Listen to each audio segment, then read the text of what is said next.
Hello, back again in the afternoon on an overcast day. I wanted to talk about shadow work. What is it, and how do you do it? Basically, shadow work is, as the name implies, it's a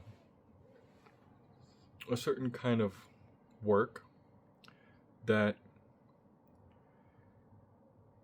is happening in the dark, but it's a certain kind of darkness. It's like if you were to say that awareness is light, then unawareness is darkness. And this is the work of pertaining to that which you are unaware, or you are currently unaware of, right? Or at least not conscious of, not directly conscious of, right? This happens in generally two ways. It either happens by people fumbling around haphazardly in the darkness and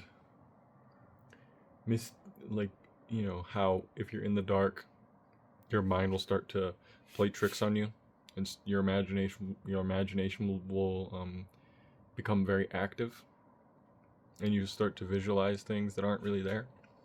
Yeah, enough of doing that and seeing things for really what they are after having mistaken it for something else, you are illuminated a little bit each time that happens. That's one way. Another way of doing it is to use a roadmap. Use a roadmap. Follow it to the T. Most of the time I see people doing that, they get let off the beaten path and try to trudge on their own and immediately get caught. Instantly. The instant they try to do that, they instantly get caught and just get stuck. Some realize it and they become disillusioned, but they become disillusioned with the path, not with seeing the error of their way, right? Or they just get caught in the error of their way. Another way is to employ a certain specific kind of well-rounded methodology, expertly laid out by a practitioner, a knowledgeable practitioner. Very important that it's a knowledgeable practitioner. Those are very difficult to find when it comes to this particular thing. And so, since that's very difficult to find, and even if you did find it, you wouldn't very likely not be able to tell the difference. It's important to probably not mess with this sort of thing, because messing with this sort of thing is kind of like a nuclear bomb in a way.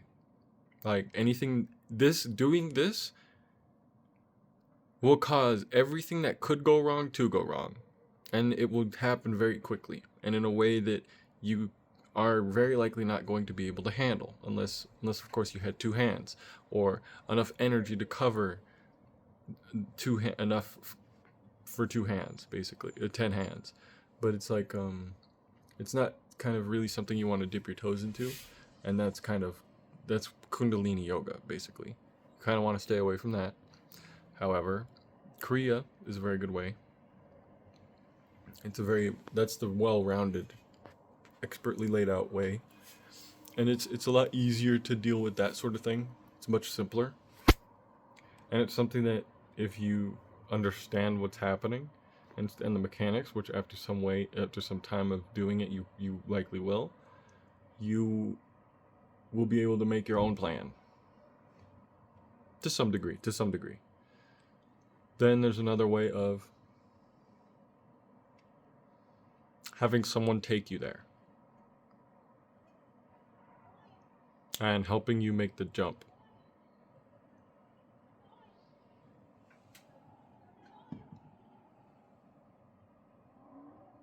This really only happens I don't know, I heard something out there. This really only happens in a certain way. And a very specific kind of capable individual can do it. I can't. I think I haven't tried yet, but I'm pretty sure that I can't. But it's essentially called a Shaktipat. But there's also people who, through their own presence, are able to be a living, I guess you could say, a living beacon. That I can do. Like, I can get you there, but I can't help you take the jump. The Shaktipat is one who can actually help you take the jump. I can't do that, unfortunately. But yet, I'm not sure what the future may hold for me in terms of capability. I think it would be maybe pretty good to have that kind of capability, but it's not something I can come up with on my own, if that makes sense. Then there is the way of using your intellect and refining it to the point to where it only really recognizes truth, basically. So an undelineating mind, which you have the goal of trying to reach equanimity. You want an equanimous mind, a mind that doesn't look at things in terms of good or bad at all,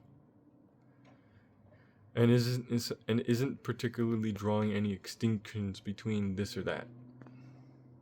Kind of just lets everything kind of be what it is, right? That's a naturally meditative mind, a mind that's meditative without having to do anything, just is that way.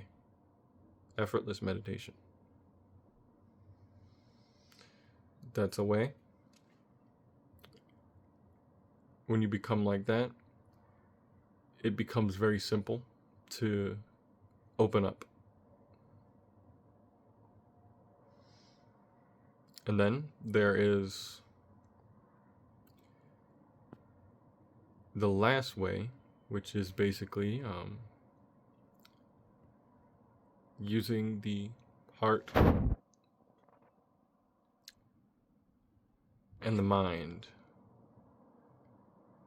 to create a coherent field of energy, basically. And holding that frequency, basically, until it becomes natural. So that way you can contain everything that you have. You don't have to get rid of everything. And instead you cultivate love for everything. Okay, so those are your ways.